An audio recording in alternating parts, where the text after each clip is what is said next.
வேதத்திற்கு எதிரான கிறிஸ்தவர்களை வறுத்து எடுக்க போறோம். இது வேற ஒண்ணுமே இல்லைங்க, அவருக்கு அவரே ஊதிக்கிட்ட சங்கு. தன் சொந்த குடும்பத்தை நடத்தாதவன் சபையை எப்படி நடத்துவான் என்று சொல்லி வேதம் திட்டம் தெளிவாக சொல்லுகிறது. அப்போ அதை மீறி ஒருத்தன் 2 பேரோடு 3 பேரோடு தொடர்பிலே இருக்கிறான் என்று சொன்னால் இந்த வசனத்தின்படி அவன் ஊழியக்காரனாக இருக்க தகுதியே அற்றவன். ஆனால் இவர்கள் என்ன சொல்லுகிறார்கள்? இந்த பெண்மணி என்ன சொல்லுகிறார்?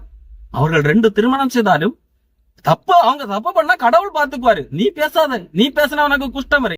நீ யார் 2வது கல்யாணம் பண்றா? உனக்கு தான் அங்க வீட்டுல பொண்டாட்டி இருக்கிறாளே, சொல்ல மாட்டீங்களா? கர்த்தருக்கு பொறுக்கல. நீ ஏன் சொன்னா? நீ குஷ்டரோகி ஆயிரு.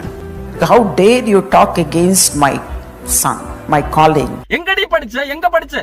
அதே வழியை ரோஸ்டிங் கிறிஸ்டியன் ஜஸ்வின் அவர்கள் மீது இப்போது பிரயோகப்படுத்தி இருக்கிறார். ஒரு வீடியோவிலே அவதூறாக பேசியிருக்கிறான்.